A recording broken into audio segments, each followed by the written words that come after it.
ನಾಗರ ಪಂಚಮಿ ಹಬ್ಬ ಬಂತು ಅಂದ ತಕ್ಷಣ ನಮಗೆ ಕೆಲವಷ್ಟು ಉಂಡೆಗಳು ನೆನಪಾಗ್ತವೆ. ಏನು ಉಂಡೆ ಮಾಡೋಣ ಈ ಸಾರಿ ಹಬ್ಬಕ್ಕೆ, ಲಾಸ್ಟ್ ಇಯರ್ ಅದನ್ನು ಮಾಡಿದ್ದೆ ಅಂತೆಲ್ಲ ಯೋಚನೆ ಮಾಡ್ತಾ ಇರ್ತೀವಿ ಅಲ್ವಾ. ಇಲ್ಲಿದೆ ನೋಡಿ ಫ್ರೆಂಡ್ಸ್, ಒಂದು ಬೆಸ್ಟ್ ಶೇಂಗಾ ಮತ್ತು ಕೊಬ್ಬರಿ ಎಲ್ಲ ಹಾಕಿಬಿಟ್ಟು ಮಾಡುವಂತಹ ಒಂದು ಬೆಸ್ಟ್ ಬೆಲ್ಲದ ಉಂಡೆ. ಸಕ್ಕರೆ ಕೂಡ ಯೂಸ್ ಮಾಡೋದಿಲ್ಲ ಇದರಲ್ಲಿ, ಬರೀ ಬೆಲ್ಲನ ಹಾಕಿಬಿಟ್ಟು ತುಂಬ ಟೇಸ್ಟಿಯಾಗಿರುವಂತಹ ದೇವರ ನೈವೇದ್ಯಕ್ಕೆ ಮಾಡುವಂತಹ ಒಂದು ಬೆಸ್ಟ್ ಉಂಡೆ ಅಂತ ಹೇಳ್ಬೋದು. ಖಂಡಿತ ನೀವು ಒಮ್ಮೆ ಟ್ರೈ ಮಾಡಿ. ಕೆಲವಷ್ಟು ಟಿಪ್ಸ್ಗಳ ಜೊತೆಗೆ ನಾನಿವತ್ತು ಈ ವಿಡಿಯೋವನ್ನ ಶೇರ್ ಮಾಡ್ತಾ ಇದ್ದೀನಿ. ನಾಗರ ಪಂಚಮಿ ಹಬ್ಬಕ್ಕೆ ನೀವು ಕೂಡ ಈ ಉಂಡೆನ ಮಾಡ್ಕೊಳ್ಬಹುದು. ತುಂಬಾನೇ ಚೆನ್ನಾಗಿರುತ್ತೆ ಮತ್ತೆ ತುಂಬಾ ದಿನಗಳವರೆಗೆ ನೀವು ಇದನ್ನ ಸ್ಟೋರ್ ಕೂಡ ಮಾಡ್ಕೊಳ್ಬಹುದು. ಹಾಗಾದ್ರೆ ಹೇಗೆ ಮಾಡೋದು ಅಂತ ನೋಡೋಣ. ಹಲೋ ಎವ್ರಿವಾನ್, ನಾನು ಸುಷ್ಮಾ. ವೆಜ್ ವಂಡರ್ಸ್ ಚಾನಲ್ಗೆ ಸ್ವಾಗತ ಸುಸ್ವಾಗತ.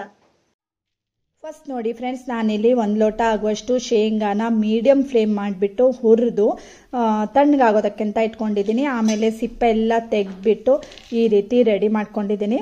ಆಮೇಲೆ ಅಂದರೆ ಈಗ ಹಾಫ್ ಇದೆ ಅಲ್ವಾ, ಸೊ ಮೇಲ್ಗಡೆಯಿಂದ ನಾವು ಒಂದು ಸ್ವಲ್ಪ ಈ ರೀತಿ ಕುಟ್ಕೊಂಡ್ರೆ ಸ್ವಲ್ಪ ಪುಡಿ ಪುಡಿ ಆಗುತ್ತೆ. ಹಾಗಂತ ತುಂಬ ನೈಸ್ ಪೌಡರು ಬೇಡ, ಜಸ್ಟ್ ನಾವು ಈ ರೀತಿ ಕ್ರಷ್ ಮಾಡಿಕೊಂಡ್ರೆ ಇವತ್ತು ಮಾಡುವಂಥ ಉಂಡೆಗೆ ಚೆನ್ನಾಗಾಗುತ್ತೆ. ಸೊ ಈ ರೀತಿ ಮಾಡಿ ರೆಡಿ ಮಾಡ್ಕೊಂಡಿದ್ದೀನಿ.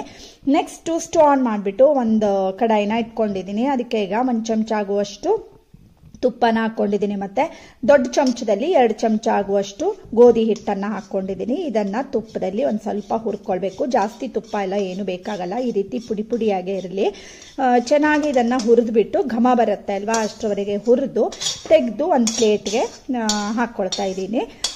ನೆಕ್ಸ್ಟ್ ಏನಂದರೆ, ಒಂದು ಅದೇ ಕಡಾಯಿನ ಇಟ್ಕೊಂಡಿದ್ದೀನಿ. ಪುನಃ ಸ್ಟವ್ ಆನ್ ಮಾಡ್ಕೊಂಡಿದ್ದೀನಿ. ಮತ್ತು ಅದಕ್ಕೆ 3 ಕಪ್ ಆಗುವಷ್ಟು ನಾನು ತೆಂಗಿನ ತುರಿ, ಅಂದರೆ ಫ್ರೆಶ್ ಆಗಿರುವಂತಹ ತೆಂಗಿನ ತುರಿನೇ ತೊಗೊಂಡಿದ್ದೀನಿ ನಾನು. ಹಾಗೆ ಇದನ್ನು ಚೆನ್ನಾಗಿ ಹುರ್ಕೊಳ್ಬೇಕು. ಈಗಾಗಲೇ ನಾನು ತೆಂಗಿನಕಾಯಿಂದ ಮಾಡುವಂತಹ ಬರ್ಫಿಯನ್ನು ಸಾಕಷ್ಟು ವಿಧಾನದಲ್ಲಿ ತೋರಿಸ್ಕೊಟ್ಟಿದ್ದೀನಿ. ಕೆಲವಷ್ಟನ್ನು ನಾನು ಡಿಸ್ಕ್ರಿಪ್ಷನ್ನಲ್ಲಿ ಲಿಂಕನ್ನು ಹಾಕಿರ್ತೀನಿ. ಇದು ಕಲರ್ ಎಲ್ಲ ಚೇಂಜ್ ಆಗೋದು ಬೇಡ, ಜಸ್ಟ್ ಅದು ಬೆಚ್ಚಗಾದ ಮೇಲೆ ಸ್ಟವ್ ಆಫ್ ಮಾಡಿ ಕೆಳಗಡೆ ಇಳಿಸಿಟ್ಕೊಂಡಿದ್ದೀನಿ. ಓಕೆನಾ.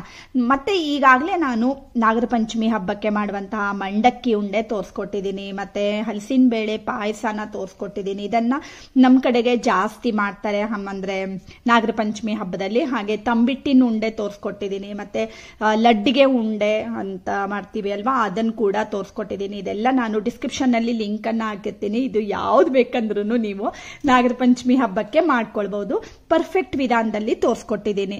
ಹಾಗೆ ಸ್ಟವ್ ಆನ್ ಮಾಡಿಬಿಟ್ಟು ಪುನಃ ಒಂದು ಕಡಾಯಿನ ಇಟ್ಕೊಂಡು ಅದಕ್ಕೆ 1 ಚಮಚ ಆಗುವಷ್ಟು ತುಪ್ಪನ ಹಾಕ್ಕೊಂಡು ಅದಕ್ಕೆ ಈಗ ನಾನು 2 ಕಪ್ ಆಗುವಷ್ಟು ಬೆಲ್ಲನ ಹಾಕ್ಕೊಳ್ತಾ ಇದ್ದೀನಿ. ನಾವು ಯಾವ ಕಪ್ಪನ್ನು ಫಸ್ಟ್ ತಗೊಂಡಿದ್ದೀವಿ ಅಲ್ವಾ ಎಲ್ಲದಕ್ಕೂ ಅಳತೆಗೆ, ಅದೇ ಕಪ್ಪನ್ನೇ ಎಲ್ಲದಕ್ಕೂ ಯೂಸ್ ಮಾಡ್ಕೊಳ್ಳಿ. 2 ಕಪ್ ಆಗುವಷ್ಟು, ಫುಲ್ 2 ಕಪ್ ಆಗುವಷ್ಟು ನಾನು ಬೆಲ್ಲನ ತೊಗೊಂಡಿದ್ದೀನಿ. ನಿಮಗೆ ಇನ್ನೊಂದು ಸ್ವಲ್ಪ ಸಿಹಿ ಜಾಸ್ತಿ ಇಷ್ಟ ಆಗುತ್ತೆ, ಜಾಸ್ತಿನೇ ಸಿಹಿ ಬೇಕು ಅಂತಾದರೆ ಇನ್ನೊಂದು 1/4 ಕಪ್ ಆಗುವಷ್ಟು ಜಾಸ್ತಿ ನೀವು ಬೆಲ್ಲನ ಹಾಕ್ಕೊಳ್ಬೋದು. ಆಮೇಲೆ ಈ ರೀತಿ ನೀವು ಅದನ್ನು ಮಗಚ್ತಾ ಹೋಗಬೇಕು. ಅದಕ್ಕೆ ನಾನು 1-2 ಚಮಚ ಆಗುವಷ್ಟು ನೀರನ್ನು ಸೇರಿಸ್ಕೊಂಡಿದ್ದೀನಿ. ಇದು ಸ್ವಲ್ಪ ಗಟ್ಟಿ ಇತ್ತಲ್ವಾ ಬೆಲ್ಲ, ಅದಕ್ಕೋಸ್ಕರ. ಹಾಗೆ ಒಂದು 5-6 ಏಲಕ್ಕಿನ ಸ್ವಲ್ಪ ಬೆಚ್ಚಗೆ ಮಾಡಿ ಅದನ್ನು ಕುಟ್ಟಿ ಪೌಡರ್ ಮಾಡಿ ಸೇರಿಸ್ಕೊಂಡಿದ್ದೀನಿ. ಚೆನ್ನಾಗಿ ಇದನ್ನೆಲ್ಲ ಮಿಕ್ಸ್ ಮಾಡ್ಕೊಳ್ಬೇಕು. ಆಮೇಲೆ ಒಂದು 4-5 ನಿಮಿಷಕ್ಕೆ ನೀವು ಮೀಡಿಯಂ ಫ್ಲೇಮ್ ಇಟ್ಕೊಂಡಾಗ ಈ ರೀತಿ ನೋಡಿ ಫುಲ್ ನೊರೆ ಬರುತ್ತೆ ಅಲ್ವಾ. ಇದನ್ನ ಹದ ನೋಡ್ಕೊಳ್ಬೇಕಾಗತ್ತೆ ನಾವು.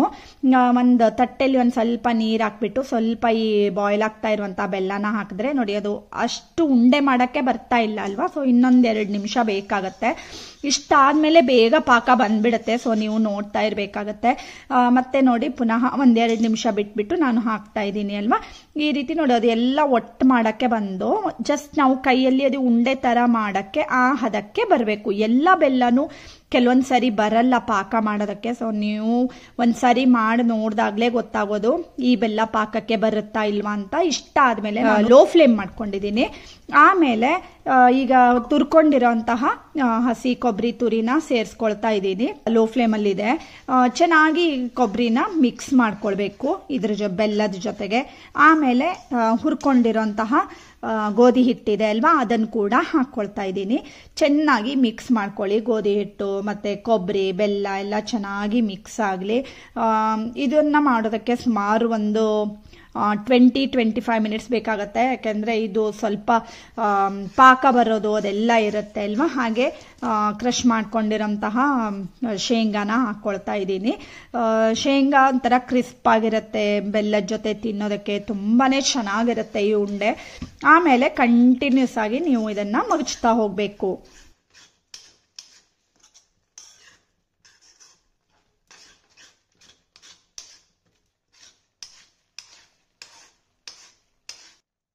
ಆಮೇಲೆ ನೋಡಿ, ಒಂದು 5-10 ನಿಮಿಷ ಆದಮೇಲೆ ನಾನು 1 ಚಮಚದಷ್ಟು ತುಪ್ಪನ ಹಾಕ್ಕೊಂಡಿದ್ದೀನಿ.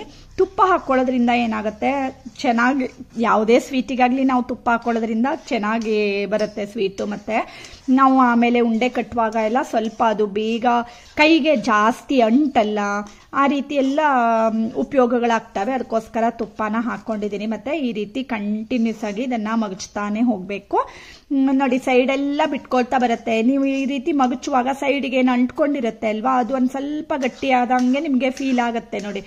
ಆ ಥರ ಅಷ್ಟರವರೆಗೆ ನೀವು ಇದನ್ನು ಮಗಚ್ತಾ ಹೋಗ್ಬೇಕಾಗತ್ತೆ. ತುಂಬ ಬೇಗನೆ ನೀವು ಇಳಿಸ್ಕೊಂಡ್ಬಿಟ್ರೆ ಆಮೇಲೆ ಕೂಡ ಅದು ಉಂಡೆ ಮಾಡೋದಕ್ಕೆ ಬರಲ್ಲ. ಈ ರೀತಿ ಹದಕ್ಕೆ ಬಂದ ಮೇಲೆ ಸ್ಟೋವ್ ಮಾಡಿಕೊಂಡು ಕೆಳಗಡೆ ಇಳಿಸಿಟ್ಕೊಂಡು ಪುನಃ ಇನ್ನೊಂದು 5 ನಿಮಿಷ ನೀವು ಇದನ್ನು ಕೆಳಗಡೆನೆ ಈ ರೀತಿ ಮಗಚಬೇಕಾಗತ್ತೆ. ಈ ಸ್ಟೆಪ್ಪನ್ನು ಖಂಡಿತ ನೆನಪಿನಲ್ಲಿ ಇಟ್ಕೊಳ್ಳಿ. ಈ ರೀತಿ ಮಾಡ್ಕೊಳ್ಳೋದ್ರಿಂದ ಚೆನ್ನಾಗಿ ಒಂಥರ ಜಿಗಿಟ್ ಬರುತ್ತೆ. ಬೆಲ್ಲದ ಉಂಡೆ ತಿನ್ನೋದಕ್ಕೂ ತುಂಬ ಚೆನ್ನಾಗಾಗುತ್ತೆ. ಮತ್ತು ಕಲರ್ ಬರುತ್ತೆ ನೋಡಿ. ಆವಾಗಿರೋ ಕಲರ್ಗೂ ಮತ್ತು ಈಗಿರೋ ಕಲರ್ಗೂ ವ್ಯತ್ಯಾಸ ನಿಮಗೆ ಗೊತ್ತಾಗ್ತಾ ಇದೆ ಅಲ್ವಾ. ಹಾಗೆ ಇದನ್ನು ಫುಲ್ ತಣ್ಣಗಾಗೋದಕ್ಕೆ ಅಂತ ಬಿಡೋದು ಬೇಡ. ಬಟ್ ತುಂಬ ಬಿಸಿ ಇರುವಾಗಲೂ ಕೈ ಹಾಕ್ಕೊಳ್ಬೇಡಿ, ಯಾಕಂದರೆ ಬೆಲ್ಲ ತುಂಬ ಅದೊಂಥರ ಎಕ್ದಮ್ ಕೈಗೆ ಅಂಟ್ಕೊಂಡ್ಬಿಡುತ್ತೆ.